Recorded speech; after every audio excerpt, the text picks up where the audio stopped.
Okay. Like now, we are live. Hello, everybody. Good evening and welcome or welcome back to A Mighty Blaze. I am Jenna Blum. I'm one of the co-founders of The Mighty Blaze, along with Caroline Levitt. I'm so excited to talk to our special guest this evening. We're having a dog memoir-ist evening. And first, I'm going to do a tiny commercial for the Blaze. So if you've been here before, go get yourself a nice bourbon like I have. And if you're a repeat Blaze person like Anissa, hi Anissa, the party is now here. Like we don't do any broadcast without Anissa. We just shut it all down. So hello, Anissa, welcome back.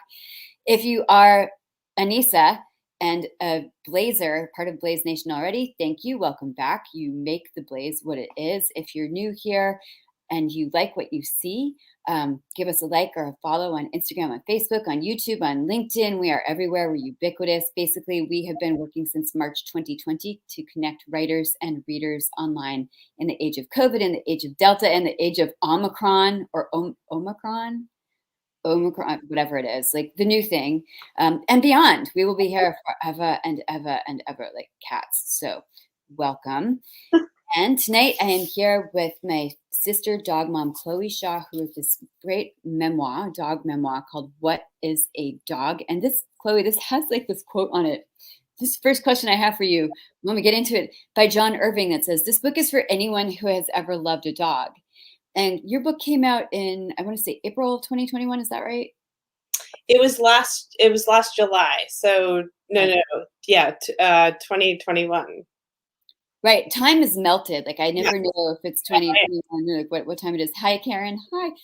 Yeah, so not sure, but I knew that your book was out in the summer because my vice president, Mark, who's also our thoughtful bro, sent me the Irving quote from your book. And he's like, JB, you might need to be worried because the tagline from my book is for anyone who's ever loved an old dog. And then Mark is like, but she has a quote from John Irving. How did she get that quote? You don't have a quote from John Irving. I'm like, I know, I'm screwed. I'm just screwed. But I figure, better for all of us dog mom were us to be together and to talk about the book. So welcome. I'm so excited to meet you. I'm so excited to read this. So many commonalities between our two books and differences as well. So would you introduce to our audience what is a dog is all about? What is a dog? So I noticed the same thing because your dedication to Woodrow and to anyone who's, I mean, it's amazing. What is a dog is a meditation on the 6 dogs that I've known in my life so far. Given that I'm 46, 4 of them have died, and I'm with 2 of them now. Maybe they'll make an appearance. They're behind me, but it's really a meditation on what they taught me about love and loss and grief. I was I was born into a house with dogs, a dog, and I imagine at some point I kind of wondered, what is a dog? Like, what is that? It's different than we are, and you kind of start to talk as you learn language. And, I do relate too to what you said about how are so many similarities between our books and then so many differences as well. I I used to disappear into my dogs. That was where I went. And as a coping mechanism. I'm an only child, and it was like a place of comfort to just be with my dog. And what I noticed so much about your book actually is how, even though you also describe being, kind of, I don't know, maybe hesitant to kind of reach out to your people at times because you were embarrassed at how much you were grieving and how much you were taking care of Woodrow and how many things go on, around that care. I mean, the people around you just astounded me. And that you did reach out to them was so moving to me. Thank you. We're just gonna have a love fest, you guys. So just have, Yes, we are, have yes. a cocktail with us and join us for the Love Fest. Also, I would love for those of you who are watching, if you have stories about your own dogs who you have loved, Dog Love Fest, I would love to see them. So please put them in the chat, like your favorite anecdote about your, like any of the dogs that you have found to be beloved. So yes, I did reach out to my people, and I think it's partly because you have a husband and two children, and you did have two cats, and now the two dogs, and dogs in a full household. And I just had me and Woodrow, so I kind of had to. I was forced to go outside my household to do that, which was a great life lesson. What is, maybe just walk us through the structure of what is a dog, so people know, like, how it is put together, and then we can talk about maybe some of the specific dogs and what they meant to you. Sure. I love dog stories, like, I wanna hear all the dog stories. Yeah, so I wrote I think it was 6 drafts of this book. And the first draft was, the big mess that a first draft is, and just let everything kind of out. And then with my editors, kind of pared down and realized that actually organizing it around each dog. So there's a chapter, I kind of organized it with each dog represents a time in my life, which actually I'd never thought about the dogs in my life that way. And it was suddenly so clear that they really each represented something so specific. I had my dog of childhood, my dog of love, my dog, my like when I first fell in love, and my dog with her and with a boy, and my dog of marriage, which was Booker, who's on the cover. And then, my dog of motherhood, who's Safari, and my dog of reckoning, who's Otter. And it was actually, I was in therapy through all this too, I should say, because that really helped um, me clearly, but also just kind of figure this out a little bit, and for the first time really recognize, gosh, they of course they've done so much in my life, but I didn't kind of organize them until I was, writing this book. And then there are these um, it's kind of broken up too by these times where I took some time by myself at the house, which I call the dog house. Um, um, and I was just with the dogs. My husband and my kids went on vacation, and I kind of gave that up for those stints. And I was writing and kind of thinking about all this. So that's generally how it's organized. Yeah, how is our books are very similar in some ways, except your dogs are like rings on a tree. I feel like each one is a different epoch of your life, Yeah. and so you have a 40-ish period with each dog represents a different stage, like almost different Erickson psychological stage, right? When you're like, baby, and then child, and then teenager, and then adult, and then young married adult, and mom. And mine is only 7 months. So my book is shorter for that reason, I think. But then each of the 7 chapters I have, each one is a month that Woodrow lived when he wasn't supposed to be living, because he had been diagnosed with congestive heart failure. And then each of those months taught me a different lesson about what it meant to care for an old dog, but also weirdly about myself. So I think it's very cool that the books are structured this way. They just encompass different time. When you started writing What is a Dog, can you walk me through the writing process of it a little bit? Did you just start by writing vignettes about the dogs and then think, oh my gosh, these each represent something? Or did you go into it with that in mind? So I had written, and it came from an essay that I published. I want to say, let's see, March of 2018, I think, in the American Scholar, and um, it was called "What Is a Dog?" and it was about losing book. It was kind of where this book came from. I was not intending to write a memoir ever, but Same. Okay, I want to hear yeah, about that also. Like, yeah. there's never a thought that I had entertained ever, but yes. So I published this essay, and my editor contacted me basically and asked if I'd be interested in writing a book about this. He's a dog lover and really related to it. And when I agreed to it, right afterwards, I was kind of like, what did I just agree to? I don't even know.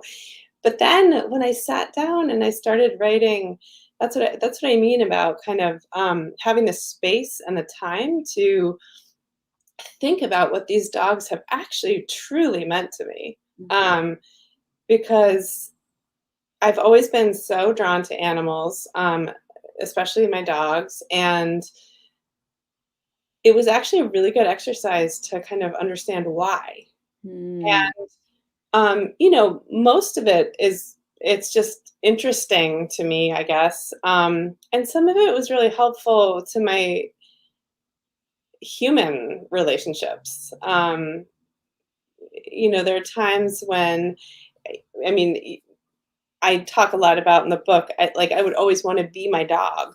And that's where I went when I didn't want to be me, Mhm. which was unfortunately often. And um, wasn't a bad place to be as a dog, but when you're actually a human, it actually, you need to kind of learn why that's happening too.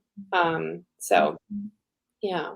That's so interesting. I think that, like you, I never intended to write a memoir, which I always have to say in this sort of like Zsa Zsa Gabor way, like the memoir, and just did because I had not seen a book written before. I think I remember reading your essay about Booker, about the What is a Dog essay, but I had not thought that anybody had written about just the end of life chapter for a dog and how pressurized that is, like how tender it is, Yeah. how bittersweet it is, and how vital and how important. And I feel like that it sort of throws a reflection at end of life care for humans too. Like when my mom was Yeah. passing, there were like times when I knew that this would be like the last time I would sit in this chair with her, the last time and you're sort of aware of it while you're living it, which doesn't happen in the rest of life. And I feel like that's a painful gift, but it's a gift. But in that way, I feel as though not intending to write a memoir also meant that I wasn't intending to write about myself. So when I set out to write Woodrow, I thought, well, this is a book about my dog and taking care of my dog. And then it morphed into being about myself Yeah. too, in terms of along the lines of like Marley and Me, which you think is about the world's worst behaved dog, is actually not just about Marley. It's about John Grogan, the owner, moving from being a young engaged man to a young married man to going through IVF with his wife, starting a family, and how the dog has sort of trained him how to do that. Right. So I'm fascinated with what you're saying about how your dogs are like rabbit holes in a way that you would like go into sort of the psyche, the essence of the dog, like the psyche and the essence of that dog, and pull the lid down over you. Can you, without spoilers, like tell us why that was happening or what you learned, like sort of being inside the dogs? Um, I think being inside the dog has always been a place, and I don't like to this day. Again, my maybe we'll see them in a minute, but my two dogs are next to me. They, I think, getting out of myself, and kind of, I mean, in your book too, like just the care you gave to Woodrow and I know you felt there's some self-consciousness in the book about it, but oh my gosh, like what a gift. And clearly, you did listen when it was time, and I did too with my animals. And I will with these guys, but um I think I just felt like it was just a relief to not be me for a minute. I don't know how else to say it really. And I will say that the journey of writing this book and sort of being all these dogs over the years has also led to me wanting to be me more. Mhm. But like as a kid and a teenager, when things are so kind of fraught and difficult, but even really as an adult, um, and a mom, of kids, human kids. I think sometimes that, it's kind of a blessed escape, and it's a another reason for being. Mhm. Yeah. Yeah, I think that's true. One of the gifts I think that dogs give us is immediacy, or at least that's what Woodrow gave me. I remember that one time I had had a fight with Jim, who's my former fiance, who is in the book, and I didn't write about this in the memoir, but I had had an argument with him in the morning, and I was walking Woodrow in the afternoon, and I apologized to Woodrow of saying, sorry, like you had to be there when that happened, and Woodrow just sort of looked at me and put his voice in my head the way he did. And he was just like, "That is stupid, Mamu." He's just like, that was a long time ago, and now we are out in the park, and it is a sunny day, and there's squirrels. So I thought that's totally right. Like, why am I thinking about something that happened this morning when I'm out on the park in a sunny day with the squirrels? Like, it just gave me sort of an immediacy of physicality that I love that dogs give. And when I was sitting on the bench, it was the same thing. I would sit and force myself to listen to the trees or the people walking by, or Woodrow's panting in the dirt. Oh, so who is walking around behind you right now? So this is Safari. He's here. Oh, Come here, buddy. He's my old guy. You want to say hi? Yeah. This is Safari. we love to see the dogs. He's like, Yeah. oh, I love the sugar face. I know. He's got that. Yeah, and this is his I don't know if you can see it. Okay. Yeah. He's got this harness. Yeah. Yeah. This is my Safari. Oh. Does the harness go around just his waist, or does it go around his back legs also? It doesn't go around the back legs, but it goes far. All right, I'm gonna move this back, buddy. It goes under his legs, but not around them. So I was curious about yours. We can talk another time about that. But this one, it's called Rough Wear, and Oh, it's yes. yeah. I looked that one up. I know all the harnesses. Like Yes. you know, there's like such an industry, an old dog industry, Yeah, right? There's like a bridal industry, or an industry for, definitely. I don't know anything a book industry, obviously, but I noticed when I was doing sort of insomnia shopping for Woodrow, trying to figure out, like, do I get him diapers? Like, do I need to do that? Or like looking for dog strollers. Like there's a whole like paragraph in my memoir about dog perambulators and how they had like coffee cup holders on them, just like the kid perambulators did. Wow. This crazy thing.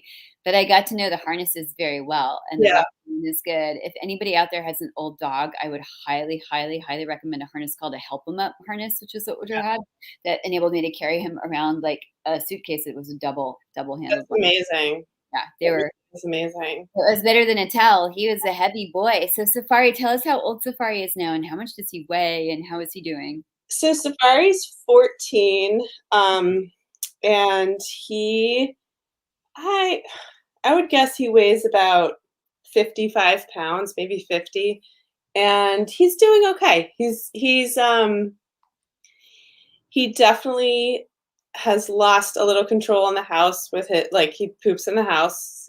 We call it his poop walk. So his legs, he his legs, in the back are, I think, like Woodrow experienced as well, and Booker, my dog. Um, they have weakened a lot. Like, he has that, yeah. So the just neurological issues there. And so he will do this thing where he doesn't quite realize he's pooping, but he can't stop to poop because his legs will collapse. So he Oh, just no. has this little walk. I know. And my kids are just like, "Oh, he's mom, he's doing the poop walk."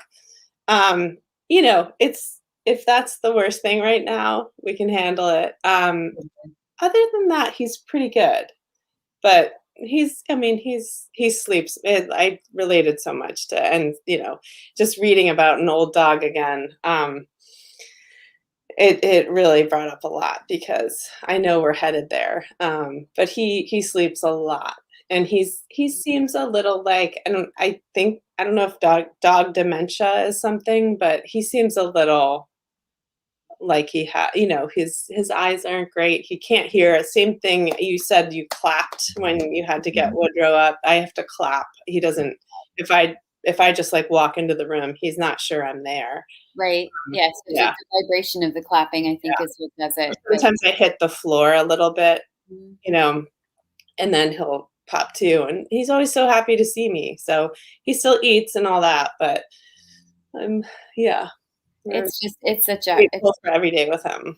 yes, that's exactly it. It's such a hard transition. Like I had totally forgotten. I just had like a sense memory of this while you were talking, and I had sort of blocked it about the day when I took Woodrow to the vet. We were walking to the vet because I used to walk him a mile to the vet, which was just his exercise. And he sat down in the middle of the sidewalk, and I was like, "What's the matter?" And he wouldn't get up. He's like, "Mom, I do not feel like getting up right now." And I'm like, "Right." So I got him up like with my arms because we didn't have the harness then. We walked to the vet very slowly. And then I told the vet what had happened. And the vet said he had degenerative myelopathy. And I was like, what that mean now? I'm like, what now? Right. Because you are so used to going through the slings and arrows of old age with them. And he was like, well, he can't really feel his back end very much, his back legs, but also his throat. Which is why Woodrow could only do this thing that I called the yark. When he got super old, the Right. nerves in his throat deteriorated at the same time as nerves in his back legs. So he'd go, "Hoo!" Yeah. Which is the yark. Yes. Wait, but I remember feeling very indignant about all of this. Did you go through this period of indignation where I'm like, not my dog. My dog's not going to get old. Like Woodrow was like 13. He was pretty old already. But I was like, well, if this is a slow moving condition, maybe he has at least 5 or 6 more years. Like I had this sort of magical thinking about it. Did you have that? I think I think I probably didn't as much just because um, I'd lost a bunch of animals before that, and I think I'd avoided those losses. I'd kind of, when my parents' first dog, they dealt with that. I was only 4 or 5 when she died. She just kind of disappeared, and then I got this puppy for Christmas, and she had parvo and died like within a week Oh, or something. like that was awful. It was like the little headstones that have like the birthday and the death day the same day. Exactly. I was like, oh my God, how could that even be? No, is that's the first time I remember seeing my mom cry, and having to tell me. And then we got my childhood dog, Agatha. So I think, I don't know, and she I had her for 13 years. And then I think I just was kind of, I don't know, I think I was always a little bit on the, I don't want to say dark side, but just braced for loss. I was an anxious kid. I've always been on the side of anxiety. So and kind of darkness is, again, I don't know if that's the right word, but just kind of dipping my toe, keeping my toe in like what the dark possibilities are in life, to not just be fine all the time. Um, and so I think I was probably a little bit more just constantly like, okay, now is he going to die today? Is he going to die today with Booker?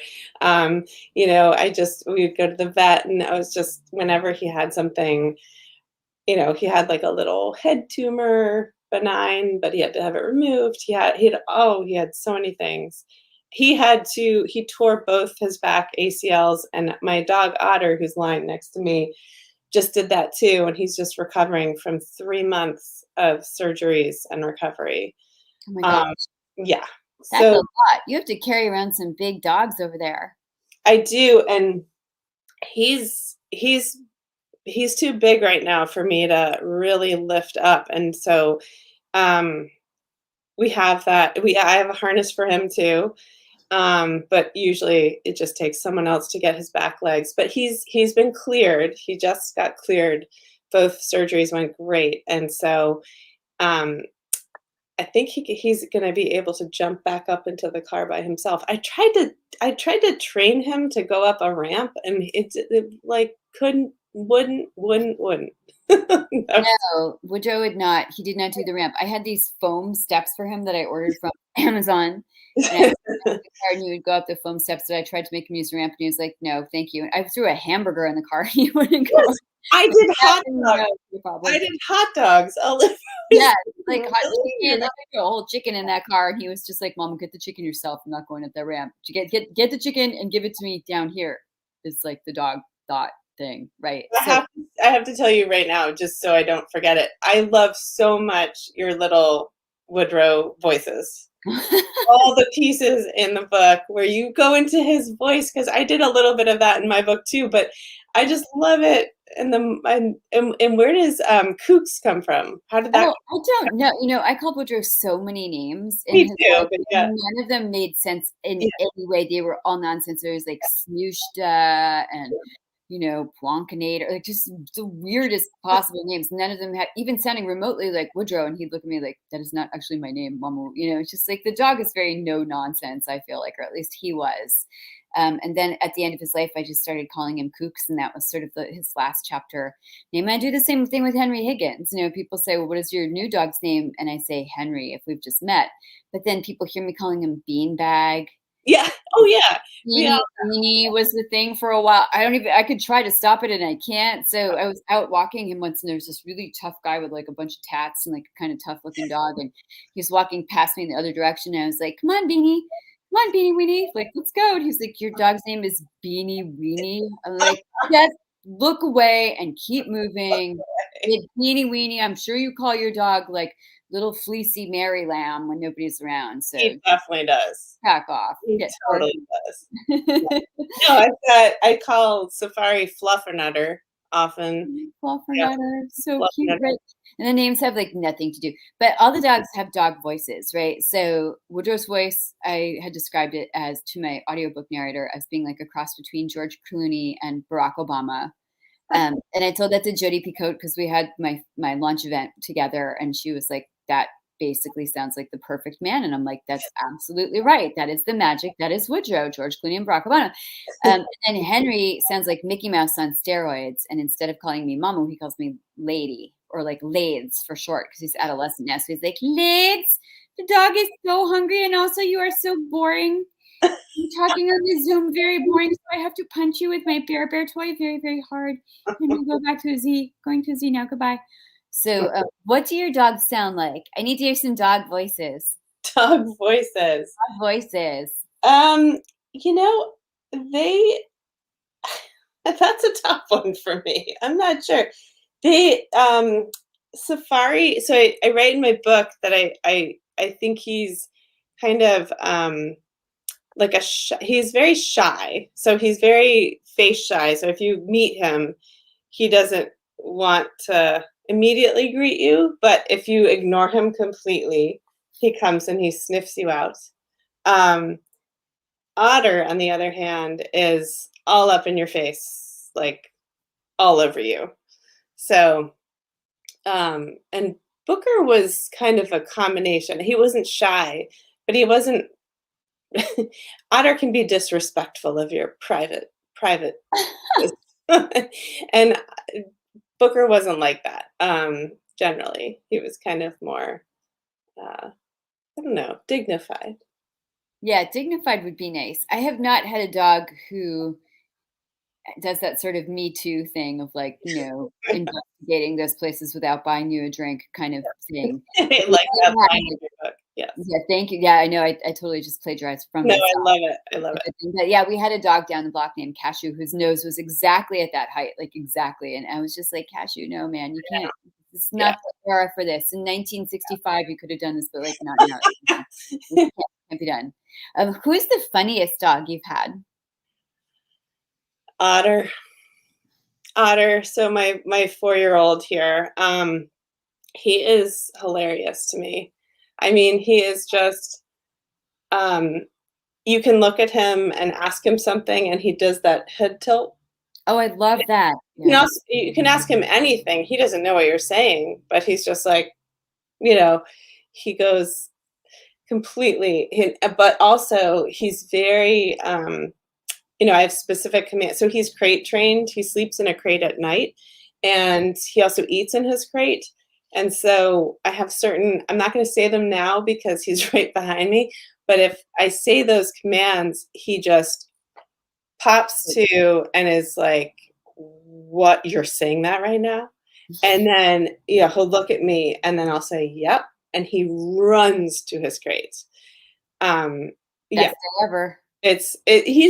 he's actually really he's one of those eagerly he really wants to please, and so easy to train, but also just, a goofball. He's a goofball. And I will just we were talking about poop before, I'm just gonna say he farts up a storm in this house, and that is sometimes not fun, but No, terrible. Like, we'll clear a room, right? But then the great thing about having a dog is you can always blame that on the dog. Like, that's what I always told Jim, is that he should have a T-shirt that says "Blame it on the dog," because he would. totally. He'd be like, Woodrow, and I'm like, that so is not Woodrow. This we all know this. We know No, it. that's what I've told my kids too, 'cause if like, they're kind of the silent but deadly kind, so you don't Right? really hear them, but oh my goodness, sometimes. Right? Every once in a while, Henry would do that, and then he'd, like, wake himself up, like in Good Will Hunting, and then he'd, like, look startled and, like, look at his own ass and get up and leave the room and be like, "Thanks a lot, I'm watching TV here," and now we're, like, crying and need gas masks. Exactly the same thing. Dog.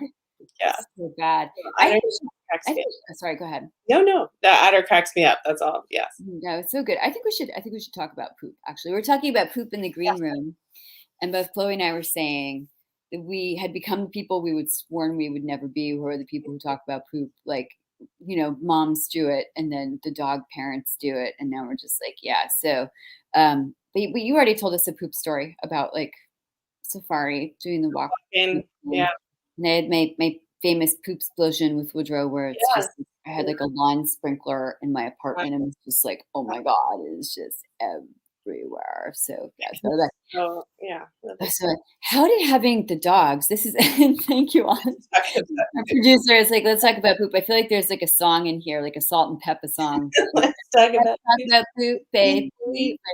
that totally just came into my mind too. Yep, I know. We're of the same era, I think. So this is the question that you can answer that I can't answer. How did having the dogs prepare you for having kids? Speaking of poop. Speaking of poop, um, yeah, I think it just, taking myself out of myself, and, like I said early on, I kind of hid in my dogs. And I Mm, think when I had kids, well, I first met Matt, my husband, and his dog Booker at the time, who became my dog. But, um, learning how to take care of Booker, he was my first dog as an adult. mhm. I was 18 when my childhood dog died, and I really just didn't have. I took care of her tons, and I spent tons of time with her. But when she died, I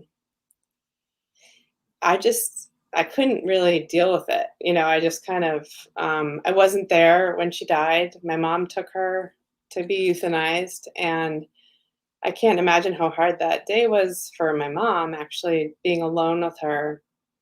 Um, and I didn't even talk about her for years. Her name was Agatha. And so to answer your question, I think what happened was when I met Matt and Booker, I suddenly was this adult and actually having to handle all the stuff. I was taking Booker to his vet visits, and I was working from home, and so I took over that responsibility. And then I don't know, like I so embodied that role. And then when he died, I mean, that's sort of a pivotal moment in the book, but also in my life. I really prepared for that death. Um, I went to all the vet visits. I had the sobbing vet visits with our beloved vet Heather, and I came to a place of knowing it was time, Mhm. um, and that's really hard to come to that place, and I know you know that, and accepting it. And I think probably because of that, you know, like bringing kids into the world and accepting them and caring for them. I feel like Booker really helped me understand what that was. Um, Mhm. so, yeah. Yeah, that totally makes sense. This is something I get asked a lot. I get all the readings of this book. How did you know that it was time? Oh, I know. That is so I really I was told by so many people that you'll know when it's time, they'll tell you. Mhm. I really actually didn't feel that so much. I felt like I needed to wake up to the moment that it was time.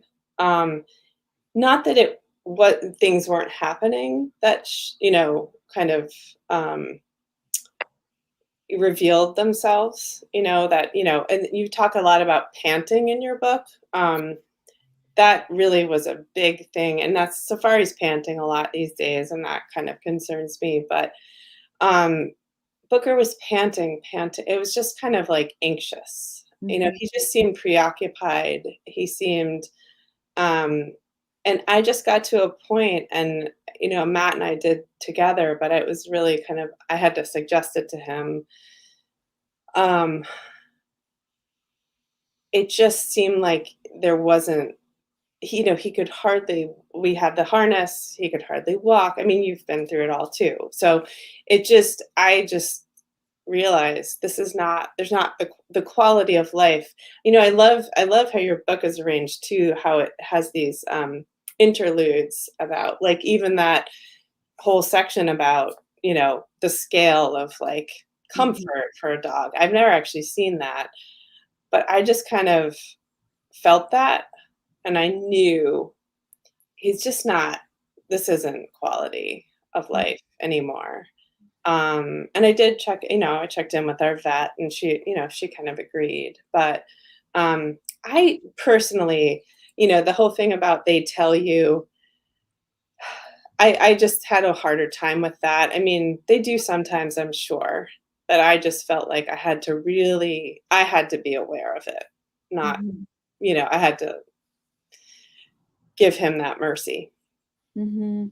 I think also it's less than the dog is like, "Look, I'm ready to go." I mean, it's not like, Woodrow talked to me all the time and I didn't hear his voice in my head saying that. But Yeah. I think just so many systems shut down Yeah. for him. And toward the end, it was like my consciousness of him was like he was a house and all the lights in the house were being turned off and you could kind Oh, of feel them being turned off. It was like his digestive system was going and his legs were going and his eyes were going and he had that sort of 1,000-yard stare that last week of his life. And the last night of his life when he was throwing up, I was like, it just there isn't any coming back from that. And sometimes when somebody is sort of like really old or terminally ill, yeah. you have this moment where you're like, this is not gonna get better, No. and there's one more thing that is wrong, and at this point, you just have to be like, I have to give up, like, I have to relinquish this being to where he is supposed to be." So that was how it felt like the final lights were being kinda turned out, um, I think. So it is a blessing, and I remember after Woodrow crossed, his vet, Dr. Mimi, who's so great, who came to the house to help us, she said to me, like, "I wish we could do this for people." Oh, You did a good thing, and I wish we could do this for people to help them, and we can't do that, but, like, thank goodness you could do this for, this creature who you loved, so I felt really good about that. How long have you always had, like, 2 dogs at the same time as an adult? Um, so when I first met my husband, Matt, and he had Booker, I arrived with 2 cats and he had his dog and they all merged and it's pretty peaceable. And then I did have this um sudden not sudden, I don't know how to describe it really, but I had this instinct to Booker was such an incredible dog. It sounds like Woodrow. I mean, just like literally. I mean, it was like a Beatles following, like just, he had groupies. And um, I just thought, how can this dog not live on in another dog? And so I did push hard for a puppy, and that was Safari. And so we got Safari. Booker was, I think, about 8, and Safari was about 4 months old. And so I just kind of kept this 2 dog, like, there were 2 years when we just had Safari after Booker died, and then I pushed for another puppy, and that was Otter. And so, I don't know, I just kind of do believe in this, like, there's, like, life living on in other life. And also, I'll just say, I Booker taught Safari how to be a dog. They're ours are all rescues, and so, they come from places that, we don't really know their background, but Safari was young enough, probably not too much had happened. I don't think he was abused or anything, but he was just kinda neglected. He literally, like, looked at Booker peeing outside and was like, "Oh, that's where I pee. Okay." Right, And right. he peed there for the rest of his life. We barely had to train him. He was shy, but and then Otter, learning from Safari, it's such a sweet cycle to see, I have to say. Um, but also after reading your book and having my sweet old Safari, I think senior dogs are just, oh, they're the sweetest animals. They really are. They are. My sister Yeah, had a very, very old Frenchie yeah. when Woodrow was, I think, I want to say like 13 or 14. Mr. Kenyatta, the Frenchie, was like 15 or 16. He lived a really, really long time. And he was like, to the end of his life, he was like a little gray cigar butt. Like his face kept getting like more and more smooshed in and more gray and he was more and more wheezy. And after he passed, my sister was inconsolable. I mean, because we're all like, dog people. And she said, "I just have such a sweet spot for the senior dogs now, like, their sweet old faces, like, I can't even deal with seeing a senior dog now, I love them so much." And Woodrow is not quite at that place yet, but when he got there, I totally understood what she meant, and now, like, when I saw Safari's, sweet sugar face Oh, muzzle, yeah, like, "Oh my god," like, I kind of run at all the old dogs, which I'm sure is really scary. I would love to, if I had a bigger place, and this is an aspirational thing for me, I would have loved to get an older rescue, like yeah, an old dog rescue, like, 9 or 10, like people dogs whose owners have to go to assisted yeah. living, and just, can't take care of them anymore. So he could train Henry because Henry, my young dog, is a dog. Like Woodrow was a person in a dog suit. Henry is a dog in a dog suit. Booker too. Yeah, Booker was a person and a dog. Yeah, Yeah, and I kind of feel like I would love to have even an older dog in a dog suit yeah. to train young Henry, not because Henry really, I mean, I train him well, and I like to train Sure. dogs, Yeah. but just because he would like, I think, that dog company in the world and the dog perception in the world. So you're giving me some food for thought. I might have to, like, get a bigger place just so I can have, like, a dog farm with, like, a lot of really old, sweet dogs, and then Henry being like, "Hey, guys, I'm here, it's fun time," like, totally fun time. So Um, I have a quick question for you. Just, yes, is the bench still right across from where you are?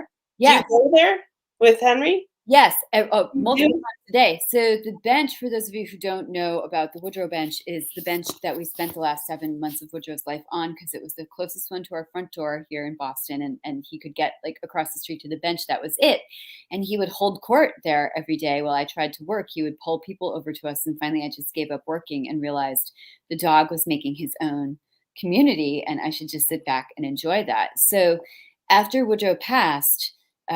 This is a sort of a spoiler in the epilogue of the book, but oh well, you can still buy it and give it as gifts. Yes. So I ordered a bucket from Amazon, like a little tin lidded bucket, and attached it to the bench with a bike lock, and put Woodrow's laminated photo on the front with a caption that said, "In honor of Woodrow and his birth date and death dates, who loved this bench. Please enjoy some treats." And the neighbors keep the bucket filled with treats. I never fill it. Like I walk outside, it's always full. It's like there are treats Still now? everywhere. Yeah. Oh, 2 years. Like Woodrow's Yarzite, like his death date is December 5th. So we just passed oh, the 2-year mark. yeah. And the bucket is still full every single day. I will admit that we're on the second bucket because the first bucket got very rusty.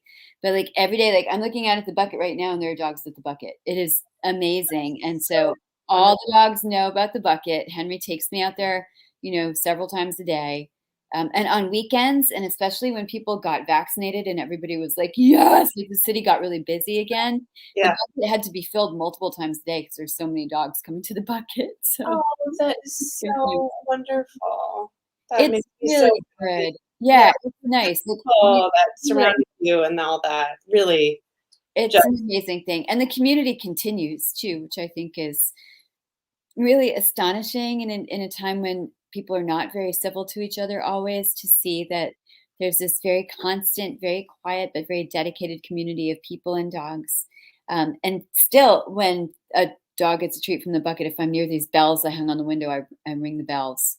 And then I think, well, an angel dog just got his wings because the dog got a treat from the bucket. oh, But that is the best. And that's so special too because I think part of when I was writing my book, I actually worried a little bit about the timing of it. So many people were dying of COVID. Um, right. and I understand and I have friends who've lost babies and lost loved ones in all ages. And the idea of such incredible grief over an animal isn't always something that's understood by everybody. Mhm. But I also think it's a really important topic, and I think your book really touches on that so well. Of like, it's it's devastating. Mhm. It's devastating. I don't know that I don't even want to compare it to human loss, but you've lost your mom too, obviously, but it's a totally legitimate loss that needs to be acknowledged too, I think. It's really, really, um, it's a heartbreak. I'm so glad you said that because I thought, maybe people would think I was deranged for having such grief about Woodrow. I knew I'd fall off the cliff and I did fall off the cliff. Not a single person said to me he was just a dog. Yeah, Like, not a single person. And I think because I'm friends with a lot of dog owners, people know that it's a very particular heartbreak. You have a creature whose devotion is very pure and whose love is very pure and who you've been making, trying to make happy every day of its life. And then that creature is gone. But I also think even the people who are not dog owners respected yeah. that this was a big loss, and loss is loss, and it's Lost, a hard lost. thing. So I feel very happy that I had community who understands that. And for anybody out there who's told it's just a dog, you can come talk to us because we know like that it is a legitimate heartbreak, as you said. That is beautiful. I want to pivot one moment and ask you, I'm going to ask a writer envy question about the John Irving quote. So of course I was like, how did you get a John Irving quote? When we first started Blaze, we interviewed John Irving. Oh, really?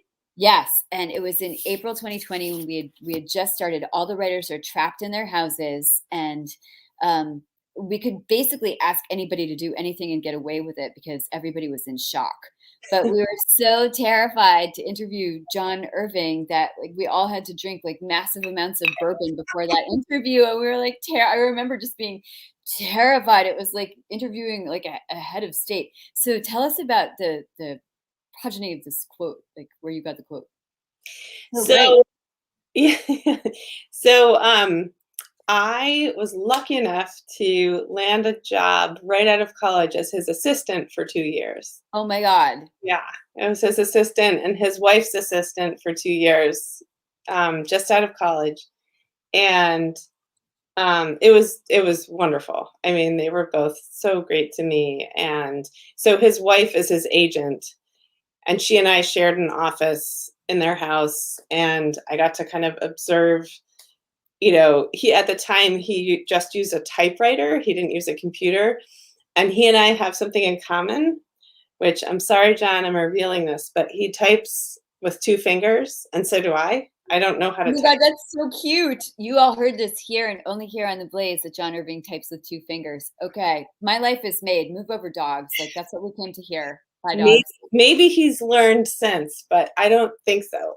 Anyway, we both type with 2 fingers, and he would type on a typewriter with 2 fingers all of his. So when I was working for him, it was his book, A Widow for 1 Year. I love that. That is actually my favorite Irving book. Oh, Yep. wow. Yep. And so, but he would literally type all these pages and hand me, 500 pages, and I would then two finger type them into a computer, like transcribe them. And then, yeah, so I would do all the assistant stuff. Like I would answer the phones and I would fax stuff and I would, yeah, it was a pretty cool, pretty awesome thing. It's a good gig. I remember faxing things. I was very bad at faxing, and I was also Yeah. very bad at photocopying Yeah. too. That just wasn't a thing. So, did it take you both like 40 years to type a manuscript with only two fingers, or were you like a very fast two finger? I'm weirdly fast as he is with two fingers. It's like I still do it. I mean, I don't even know what fingers. It's like maybe one index finger and one middle finger. I don't know. But yeah. No, I'm pretty fast actually. Not, I mean, not I would never like land some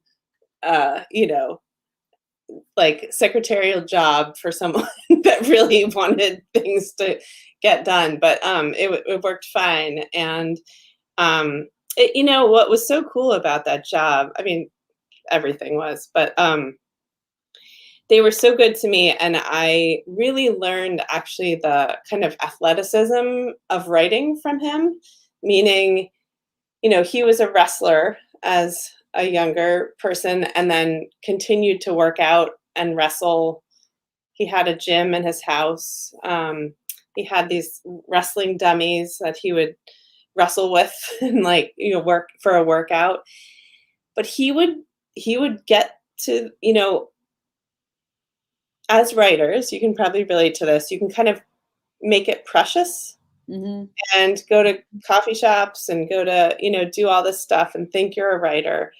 He would just, I mean, and he did earn this obviously over the years, but he would get up and he would sit at his desk from like 8 until 4 and he'd write. He would hand me the manuscript. He would type letters to fans. He would, make calls. And then at like, yeah, maybe 3 or 4, he would go to the gym. He would work out. But it was like, he just showed me that you just show up. You don't, it's not there are inspirations, there are moments of it and, inspiration, and you got to take advantage of that. But it's also just a practice. Like you're an athlete too. And he was an athlete. And I have an athletic background. So I related to that. So that was really, really great. And yeah, and his wife, Janet, and I shared the office and we would have a great time together too. So that is yeah. such great. Thank you for saying that. That's making all the writer hearts in the audience happy to hear about that. And it makes sense. I have a friend named Henriette Lazaridis who is a novelist. And she also is an athlete, and she wrote a piece about how the training for both is very similar. That it's like writing a novel is like this long endurance test, like a marathon or training to climb Kilimanjaro, but you have to do it every day. Yeah. I am not an everyday writer, but I would be probably a much more prolific writer if I were writing every day. Like now I'm like an everyday marketer. But then, writing when I feel inspired too. But you have to be at the desk to be working. And to think about the career writers who do it long term, like carrying the sort of athletic training over into your prose makes so much sense. You're just being limber, right? And then absolutely, when inspiration strikes, you're ready. Thank you for sharing that. That was actually more than I thought I might hit with my shovel digging for the That was so good. It was really, really good. That was great. Do we have audience questions by any chance? I'm calling upon our producer, Ollie, to see if we have audience questions. We might. I also would like to know, while we're waiting for that to be put on screen. Sure. Now that you text like really, really quickly because you're very adept at typing with two fingers? No, I'm horrible. I text with one finger. I do too. Like the people who are doing it like this, like I a don't thing with understand that. thumbs. I don't do that with the thumbs. I have I to do it. literally do this. I do too. I am definitely like a hunt and peck like Yeah. type of texter. Yeah, that's amazing. Um, I think I've like killed everybody with all of my questions, and actually it's 8 o'clock, and I should probably let you get to your evening. I asked all the questions, but I honestly don't think that we can kind of top the dog and John Irving stories. Like, what could be better than that combination? One last, okay, I do have a last question. So, what are you working on next? So, so far I've been able to write short pieces. So I've been writing some essays, and I do have a novel that I've started. We'll see where that goes. I got a quick answer to. I'm trying to make this quick, I guess. So I got my agent with a novel I'd written, and I've written two novels. Those didn't sell, and then the essay came out about Booker, and then I was approached to write the memoir, and so this has been my first book. But fiction was always my thing. Mhm. Um, but it's interesting. I kind of wonder. Um, it was so freeing to be able to write from me and from myself, where fiction felt like I was hiding in it a little bit. So I'm curious to see if I can go back to fiction. My husband had a sweet comment where he said, "Well, maybe this will make you even better at fiction. Now that you've kind of gotten out of yourself." Um, and I don't know. We'll see. But I've written a bunch of essays, and um, honestly, during the pandemic, just some much needed humor pieces. I've published a few shouts and murmurs in the New Yorker. I just needed to laugh a little bit. Um, Yes. so yeah, Thank you for helping us laugh a little bit. I totally relate to that because I found it very liberating too, after a life of hiding yeah, behind fiction, because I've written since I was 4 and it's always been fiction. It was actually, once I got started, it was like jumping off a very high slide where you're looking at it going, oh, I don't know if I can do that. I don't know if I can tell the truth about myself to that degree. I don't know. It's kind of uncomfortable. And then you go, wee, and now I really like it. Like it was very exhilarating. So it's made right. me strange to go back to hiding my hand. I'm with you. I kind of like the freedom of nonfiction. So both of us can Yeah. feel our way through that Oh, that little good. labyrinth together. We did actually have one question from our resident poet, Okay. um, Allison Adair, who does our Poets in Conversation for Blaze. Hi, Allie. We love seeing you. What are some prose style quirks you picked up from Irving, if any? It's interesting. All the writing questions are coming in now. Love. What are some prose style quirks you picked up from Irving? Um, I don't know if I picked up actual prose style quirks, although not being afraid to write long sentences, I Mm, guess. Just kind of going with it. I think from him more than anything, because I I do think our styles are slightly different. mhm. Um, I think it really was the practice of it more than the prose. Yeah, That's such an enduring lesson too, because I feel as though prose shifts a little bit over time, yeah, but the practice should stay the same forever. And it's such a durable gift that he gave you. Um, definitely. Oh, yeah. huge, Yeah. huge. It's really good. Oh Yeah. my gosh. Well, that is a terrific answer. Thank you for sharing that and sharing your Irving anecdotes and your Booker anecdotes and your Aller anecdotes and safari anecdotes and dog anecdotes. Thank you for all of this so much. It's just been like a joy talking with you about dogs and writers. Again, nothing could be better than that combination, I feel. No, and you too, Jenna. This has been lovely. I hope we stay in touch. This is really Absolutely. Absolutely. And we will reel you back in with whatever you write next. It'll be essay or it'll be fiction. Like we're watching you. We'll bring you back. thank you. You're Your so your welcome. book was so moving to me. So, Thank you. yeah. Thank you. And yours to me. So everybody should buy both of these books. We should have done like a Blaze Yeah, bundle. yeah, I'll do Um, that. Wait, I still am so bad at StreamYard, like the mirroring going back. Okay, there we go. Finally, I got them both the right place. But definitely you should buy both of these books for all the dog lovers you know, and also for all of the John Irving lovers that you know, so they can look for like hints of Irving in Chloe's craft. They use acronym. But no, seriously, buy books. Books make best gifts. Thank you guys for joining us tonight and giving up some of your evening to talk about dogs and writers with us. And Chloe, thank you again. Thank you, Jenna. Big hug. Bye.